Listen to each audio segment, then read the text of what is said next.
오늘 하나님께서 2024년도 처음 열면서 우리에게 주셨던 약속이 우리의 삶의 실제가 되도록 하기 위해서 우리가 날마다 주님께서 우리에게 원하시는 작지만 작아 보여도 주님이 하시는 일이기에 우리가 오늘도 의지하고 새롭게 해야 할 도전으로서 최선의 삶을 위한 최고의 선택을 하기 위한 하나님의 은혜의 손길 앞에 우리가 이렇게 오늘 본문을 비추어 보면서 우리의 사명과 하나님께서 우리에게 우리의 삶을 이끌어 가시는 아주 세밀한 부분들을 우리가 함께 좀 보고 싶습니다.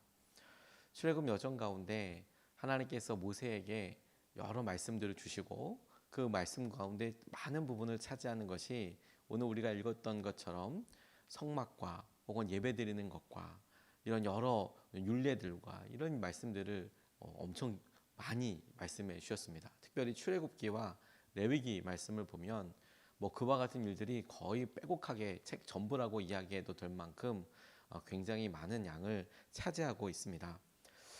특별히 출애굽기에는 성막과 관련된 이야기가 거의 반이다라고 이야기해도 좋을 만큼 19장서부터 31장까지 나오지만 또 그 뒤에 하나님께서 성막이 어떻게 만들어졌는지 또 소개하는 부분들을 보면 출애굽기는 거의 절반 정도가 성막과 어떻게 만들어지는지와 관련된 일이고, 레위기 같은 경우에는 그곳에서 예배를 어떻게 드려야 하나, 예배의 종류와 드릴 때 어떤 방법으로 드려야 하는지에 대해서 꼼꼼하고 자세하게 나와 있습니다. 그렇게 쓰는 이유는 너무 분명합니다. 왜냐하면 실제로 해야 되기 때문에 라고 싶어요. 우리가 어디 가서 예를 들어 안내만을 받았을 때 그곳에 가면 정숙하게 해야 합니다. 정숙하게란 말이 말을 하지 말라는 건지 움직이지 말라는 건지 가서 분위기를 많이 살펴야 되지 않겠습니까? 이런 경우는 그렇지만 앞에 나가서 평소대로 하는 대로 예배하면 됩니다. 이렇게 듣고 처음으로 앞에서 사회를 본다든지 혹은 설교를 한다든지 이러면 본인이 갖고 있는 역량보다 할 수 있는 일이 거의 없습니다. 어떻게 해야 될지를 모르니까. 심지어 저들이 드렸던 예배, 저들이 해야 될 여러 관련된 일들을 어떻게 본 적도 없고 처음으로 해야 할 여러 상황들 가운데 이런 자세한 글과 묘사들은 정말 중요한 지침이 되죠. 그래서 출애굽기나 레위기를 보면 실제로 해야 하기 때문에 한다고 생각했기 때문에 이렇게 우리로 이야기하면 설계 도면이고 큐시트라고 할 만한 이야기를 자세하게 설명해 놓은 거구나. 그리고 그런 말들, 그런 일들 가운데 주님이 주신 은혜들이 있다고 싶어요. 무슨 말이냐? 하나님께서 모세에게 보여주셨던 거 아니겠습니까? 모세만 봤어요. 그런데 모세한테 그것을 만들라고 이야기하면 모세가 다시 설명해야 되지 않습니까? 근데 그 설명한 것을 똑같이 구현해내는 데에 모세는 그런 능력과 은사가 없었어요. 근데 하나님께서 오늘 말씀하신 부살렐과 오홀리압과 지혜로운 사람들을 통해서 하나님이 모세에게 말씀하셨던 것을 실제가 되도록 만드는, 실현하는, 실제가 되도록 하는, 약속이 실제가 되도록 하는 하나님 그런 일들, 과정도 사람도 예비하셨다는 거예요. 그 사이에 하나님께서 우리에게 주목하게 하시는 것을 우리가 보고 싶습니다. 첫 번째로 주목하고 싶은 것은 하나님께서 허락하여 주신 은사 혹은 재능은 이 은사로 하나님의 일을 하게 하신다는 점을 우리가 좀 붙잡고 싶어요. 하나님께서 허락하여 주신 은사로, 재능대로 하나님의 일을 하게 하신다. 당신의 일을 하게 하신다. 오늘 1절에서부터 5절까지의 말씀이 이렇게 설명합니다. 주님께서 모세에게 말씀하셨다. 보아라, 내가 유다 지파 사람 훌의 손자요 우리의 아들인 부살렐을 지명하여 불러서 그에게 하나님의 영을 채워 주어 지혜와 총명과 지식과 온갖 기술을 갖추게 하겠다. 그가 여러 가지를 생각하여 그 생각한 것을 금과 은과 노초로 만들게 하고 온갖 기술을 발휘하여 보석을 깎아내는 일과 나무를 조각하는 일을 하게 하겠다고 이야기하고 있습니다.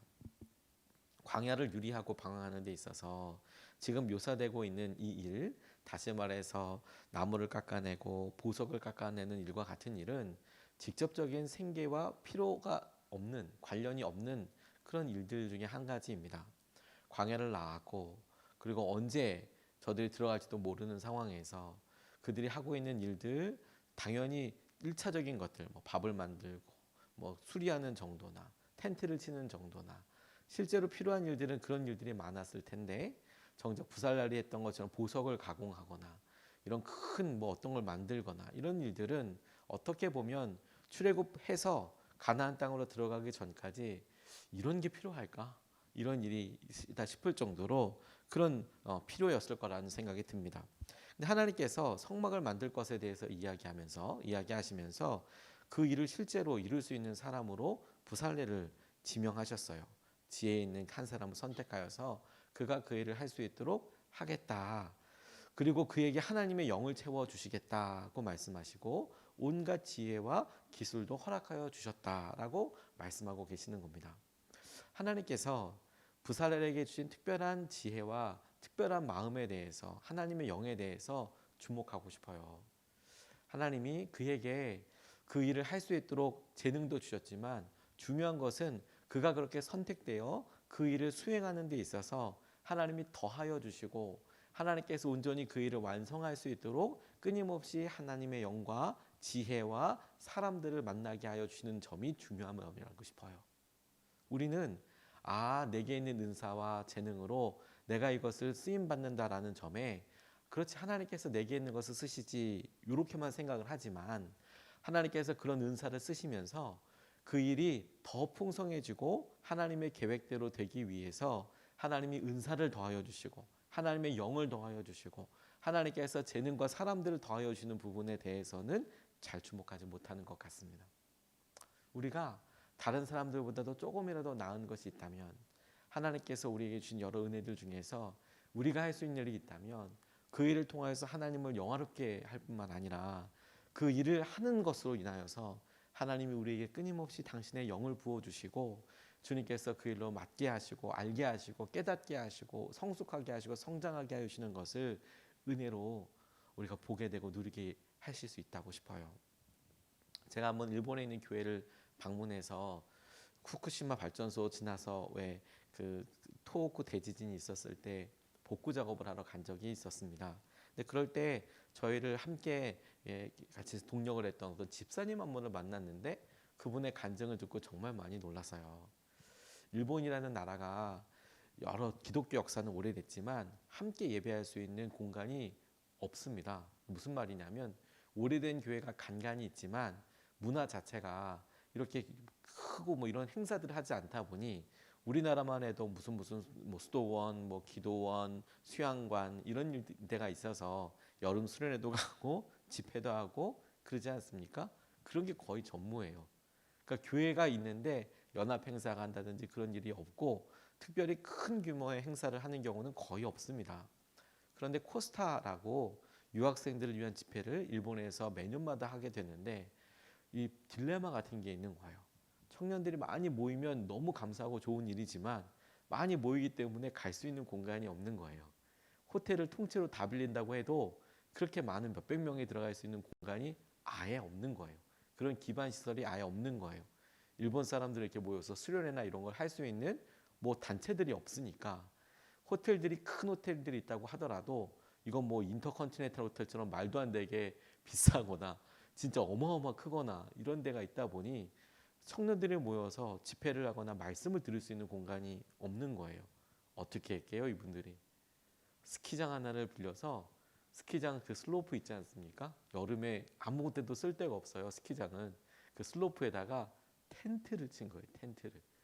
텐트를 처음에는 여러 개 큰 게 이어서 치다가 사람들 몇백 명 들어가니까 어마어마 큰 텐트를 치기 시작한 겁니다. 자는 거는 어떻게 해보더라도 모여서 집회할 공간이 없으니까. 그래서 그 일에 미리 수고하는 사람들은 며칠 전부터 가서 텐트 치는 게 이 일본의 코스타라는 집회에 아주 힘든 난코스 중에 하나였어요. 근데 그 일을 맡아서 하시는 분들이 계세요. 근데 유학생 중에 한 분이 젊은 청년이 가서 텐트 치는 일을 열심히 했단 말입니다. 첫 해 세워보고 너무 힘들고 근데 주신 은혜가 있어서 그 다음에 또 가보고 그렇게 몇 년을 가다 보니 환풍이 중요하구나. 그래서 텐트 세울 때 환풍구를 이렇게 만들어 보기도 하고 뭘 개조해 보기도 하고 그렇게 하다가 일본에서 건축과 공부하고 교수가 되셨다는 분을 들어봤어요. 만나서 같이 교제하게 됐어요. 집회에서 텐트 세우다가 이거 어떻게 하면 좀 잘 세울 수 있을까? 그런 고민하다가 결국에는 본인이 그걸로 일본에서 건축학으로 교수가 되어 있는 분이 진짜로 있더라고요. 하나님께서 은사를 주시고 재능을 주셔서 그 일을 쓰셔서 그게 직업까지 연결되는 참 귀한 일이라고도 싶지만 정작 하나님께서 그럼 우리 삶에는 그렇게 하지 않으시나 저는 아니라고 싶습니다.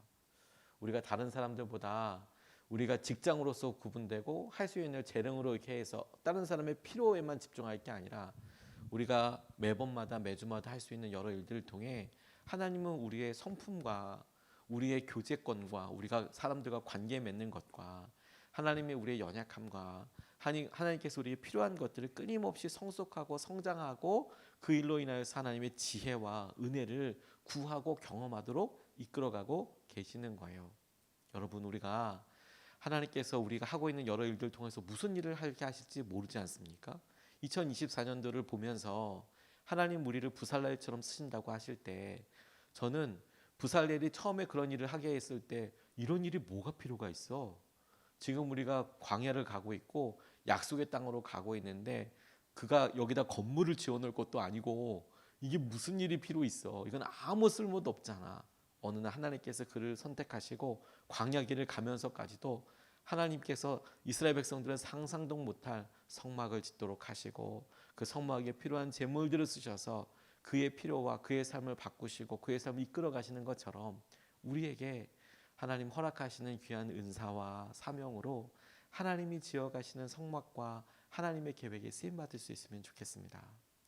두 번째로 주목하고 싶은 것은 기도 제목이면서 우리의 바람이기도 한데 주님 우리를 지혜롭게 해달라고 기도하고 싶습니다.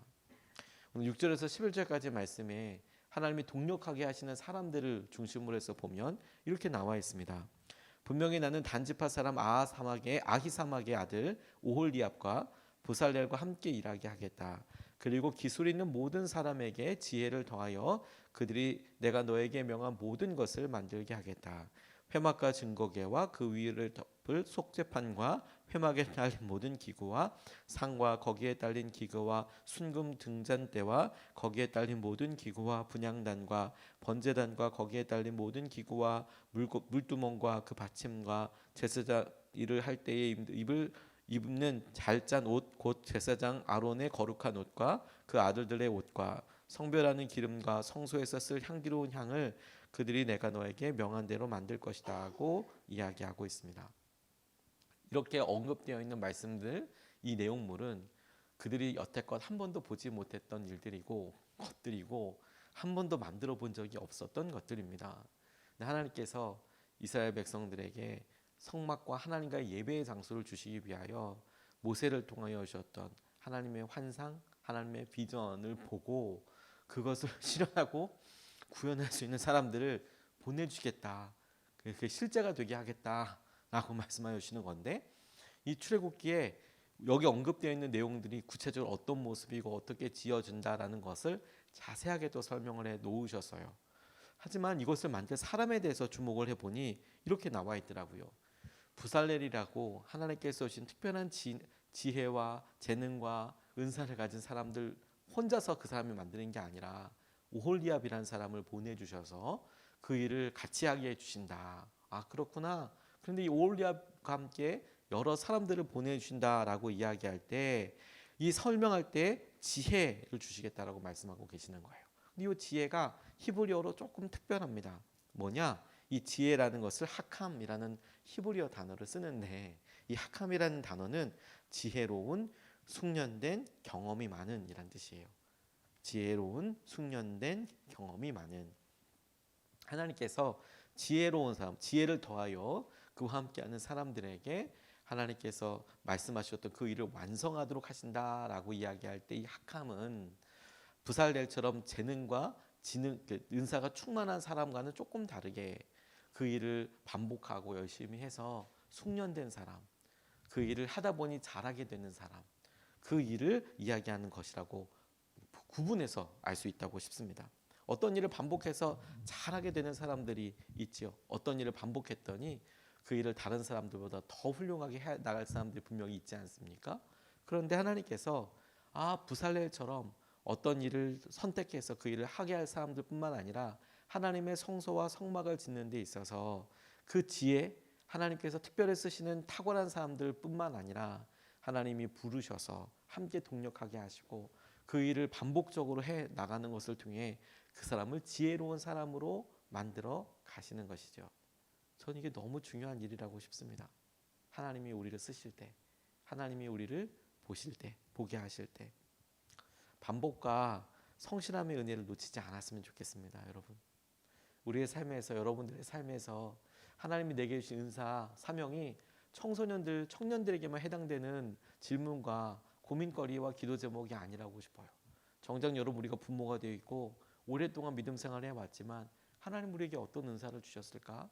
하나님 우리에게 어떤 비전을 주셨을까? 중요한 기도 제목일 뿐만 아니라 우리가 주위에 보니 탁월한 부살렐 같은 사람이 있는 거예요. 그리고 사람들이 우리를 부살렐이라고 부르기도 하지만 정작 우리 스스로는 나는 아닌 것 같아요. 나는 부족해요. 라고 이야기하기도 합니다. 그런데 하나님의 성소를, 성막을 만들어가는데 쓰임받는 특별한 은사뿐만 아니라 심지어 부살렐과 같은 다른 사람처럼, 불의의 사람처럼 보이지만 계속 반복하고 함께 동력하고 그 일을 꾸준히 해나가는 것을 통해서 지혜로운 사람이 되어가고 지혜로운 능력을 갖추게 되겠다는 겁니다. 우리가 여러분 직장에서나 가정에서나 함께하는 지혜, 반복해서 있는 그런 여러 일들을 작게 생각하지 마십시오. 하나님은 그 일을 통하여 놀라운 당신의 일과 계획들을 이루실 수 있어요. 하나님이 그 일을 통해서 우리를 계획하시고 이끌어 가시더라고요. 아이들이 하도 얘기해서 제가 동영상 짤을 보다가 되게 울컥했던 한 장면이 있는데 어느 드라마에서 그런 이야기를 하더라고요. 남편이 엄청난 능력을 가지고 있지만 정작 그 능력을 쓸모없게 느껴지는 거예요.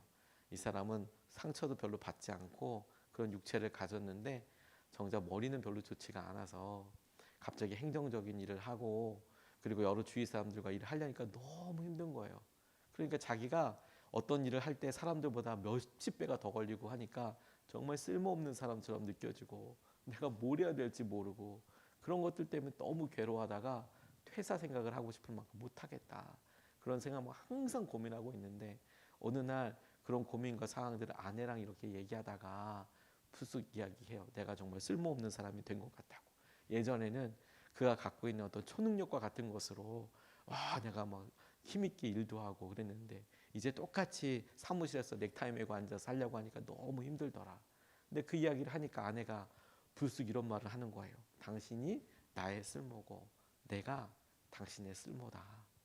당신이 나 때문에 있고 내가 당신 때문에 있고 당신이 나를 위해서 일하고 내가 당신을 위해서 일하고 밥 먹다 말고 이 사람이 펑펑 우는데 제가 그렇지. 우리는 슈퍼맨처럼 어떤 일을 하고 우리가 할 수 있는 탁월한 다른 사람들과 다른 능력으로만 보지만 정작 보니까 우리 집에서뿐만 아니라 교회에서 나를 소중하게 여겨주고 내게 소중한 사람이 되어가고 내게 필요한 것을 채워주고 그러나 내게 필요 없는 것일지라도 그 사람에게는 꼭 필요한 일로 내가 같이 하게 하고 하나님 이런 일들을 사회에서는 못합니까? 라고 싶지만 주님 안에서 우리의 마음과 삶이 풍성해질 뿐만 아니라 교회와 하나님 아니면 주님 아니면 우리가 이렇게 상처받을까 혹은 이렇게 부담이 될까 싶은 일들을 스스로 마주하는 것을 통해서 하나님 우리가 해보지 않았던 순종을 하게 하시고 하나님 우리에게 다른 곳에서는 받을 수 없는 자극과 하나님을 향한 열심과 하나님을 향한 질문과 하나님을 향한 기도를 하게 하셔서 여전히 우리의 삶이 단단한 짱돌처럼 굳어져 있는 것이 아니라 바꾸시고 성숙하시고 지혜롭게 하시고 학함을 통해서 하나님 우리를 하나님 나라에 합당한 사람들로 만들어 가시고 이끌어 가시는 줄로 믿습니다. 우리가 2024년을 준비하고 나아가면서 하나님이 주신 이 지혜와 은혜를 통해서 이 세상을, 교회를, 가정을, 우리 자신을 더욱 가치 있고 하나님의 뜻대로 쓰임받게 되는 영광과 은혜의 통로가 되도록 하나님 쓰시도록 같이 기도하면 좋겠습니다. 두 가지 말씀을 같이 나눴습니다. 첫 번째, 하나님께서 허락하여 주신 은사 혹은 재능대로 하나님의 일을 하게 하십니다. 하나님 우리에게 이런 일을 통하여서 하나님의 일, 우리 가정에서나 어느 곳에서나 하나님이 하시는 것을 보고 알게 하여 주시고 쓰임받게 하여 주십시오. 두 번째, 주님 우리를 지혜롭게 하여 주십시오. 학함처럼 우리에게 경험된 숙련된 여러 일들로 하나님 은혜를 누리게 하여 주십시오. 우리를 그렇게 쓰십시오. 이거 붙잡고 두 번 나눠서 같이 기도하겠습니다. 첫 번째로 우리가 이렇게 기도하고 싶습니다. 하나님께서 허락하여 주신 은사로 주님의 뜻대로 성숙하고 성장하게 하여 주십시오. 주님, 우리에게 베풀어진 작은 일처럼 보이는 것, 부살렐이 처음에 지명받았을 때 황당했을 겁니다. 왜? 이집트에서는 뭔가 좀 도움이 됐을지 모르겠지만 광야길을 가는데 그가 쓸 만한 일들은 도움이 되지 않고 한 번도 나와서 쓴 적이 없었던 일인데 그걸 쓰겠다고 하시니 진짜 당황스러웠을 수도 있을 것 같습니다. 그런데 하나님께서 허락하여 주신 은사로 주님의 뜻대로 성숙하고 성장하게 하여 주십시오. 쓰임받게 하여 주십시오. 변화되게 하여 주십시오. 하나님께서 주신 은사대로 재능대로 하나님 우리를 사용하여 주십시오. 우리가 첫 번째로 같이 함께 기도하시겠습니다.